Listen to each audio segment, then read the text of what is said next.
Então agradeço de coração. Você sabe que eu morei 10 anos no Rio e ninguém faz isso impunemente, a gente acariocou um bocado, né? Meus filhos, inclusive, aprenderam a falar como carioca e riam muito da minha pronúncia paulista. O pai fala porta. Meu pai teve só um pouco também para perder o sotaque dele do interior paulista, que é de registro, né, de Eldorado, paulista. O meu pai morou nessa região há muito tempo. Vale do Ribeira? Então, Vale do Ribeira, né?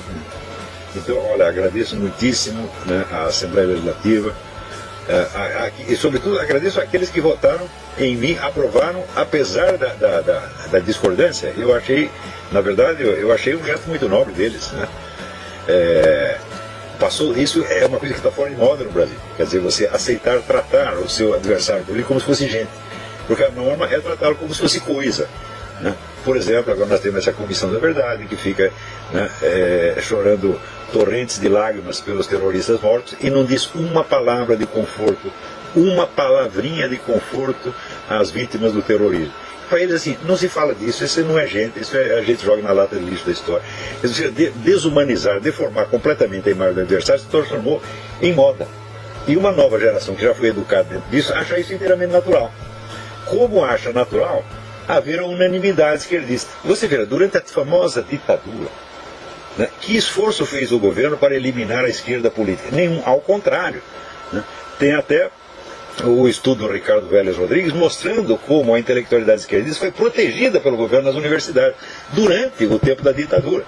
Sem contar o fato de que a esquerda dominava toda a mídia, como eu mesmo provei numa série de artigos. Você não tinha um diretor de redação que não fosse esquerdista, era comunista militante.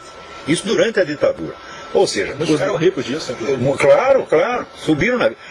Houve um estudo feito pelo embaixador Meira Pena que mostrou que aquele foi o período de maior progresso da indústria do livro esquerdista no Brasil, né? Então, isso quer dizer que os militares jamais tentaram conquistar a hegemonia ideológica e muito menos o controle total da situação. Eles combateram a guerrilha, isso é outra coisa. Mas a chamada esquerda pacífica teve amplo espaço para se manifestar, tá certo? E tanto que acabou criando aquele imenso movimento das diretas já, essa coisa toda. Se criou esse movimento foi porque havia condições. Se fosse em Cuba ou na China, meu filho, você não criava esse movimento de jeito nenhum. Houve um ânimo também dos militares de progressivamente liberar e trazê-los de volta, né? Agora, essa ideia da hegemonia e do controle total, para esta gente é inteiramente natural. Eles acham simplesmente natural que não exista direita, não exista oposição. Todos os lugares dessa gente tomam poder foi assim. Você acha que é coincidência? Não é isso? Porque tem uma época que era assim, a moda era jogar tudo nas costas do Stalin. Não, o malvado foi o Stalin. Digo, escuta, mas Mao Tse Tung fez muito pior. Pol Pot fez muito pior. É todo lugar que vocês tomam poder é assim. Claro que nem sempre é pela violência. No Brasil não precisaram de violência. Por quê? Vocês destruíram toda a oposição na base de acusações de corrupção, das quais 3% foram provados. Os outros 97% não precisa provar porque às vezes já está queimado mesmo. E hoje, ó, quando a gente se coloca contra essas ideias, somos rotulados de autoritários, fascistas. É assim, o autoritário sou eu. Quer dizer, vocês têm a polícia na mão, vocês têm o controle da mídia, vocês tudo, e eu que sou autoritário? Ah, vão a merda, porra. Como é que a gente vai ter paciência com gente que é tão mentirosa assim, tão cínica? Não é isso? Então, olha, eu acredito que esta homenagem tem um sentido também fazendo um protesto. Essa situação não pode continuar assim. Não é possível você ter uma corrente ideológica que domina um país inteiro e que não deixa espaço para um... Você vê, a presença do Flávio Bolsonaro ou do pai dele na Câmara Federal é considerado um escândalo. É um cara, não pode ter um contra nós, não pode ter nenhum. Tem que ser um imenso e gigantesco e uniforme. Amém. Sim, senhor. Sim, senhor. Todo mundo tem que ser boi de preserve. Como é que é isso? E ainda dizem que eles são pela liberdade. Eles são pela liberdade deles. Ora, você sabe que até Hitler e Stalin eram a favor da liberdade deles. Quem é que não é? Não é isso? Então, o difícil é você respeitar a liberdade dos outros. Mas eles não têm essa ideia, nem a liberdade, nem a honra, nem a simples humanidade. Né? Quando você vê algum sujeito de esquerda, uma dona Dilma qualquer, o seu Lula, né? O Zé Dirceu, né? Dizer assim, olha, vocês que foram vítimas de nós, Orlando Lobeck, Mário Cosel, as famílias que nos perdoem, foi assim, na época era uma época de conflito, de violência, e fizemos vítimas inocentes, vocês nos perdoem. Quando que eles falaram isso? Nunca, isso não lhes ocorre. Por quê?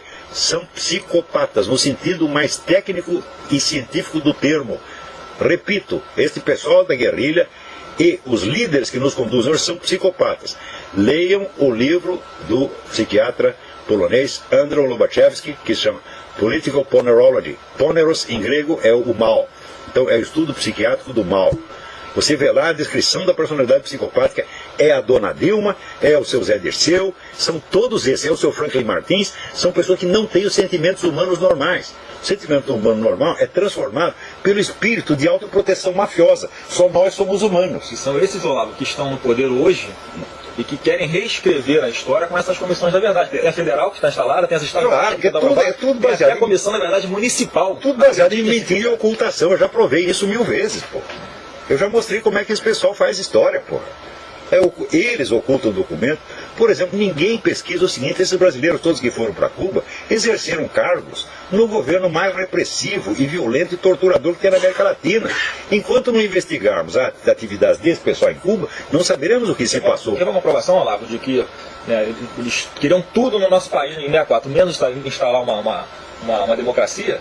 Se você pega a própria lei da anistia, ela alcança desde 61 até o meados da década de 80. Por que desde 61?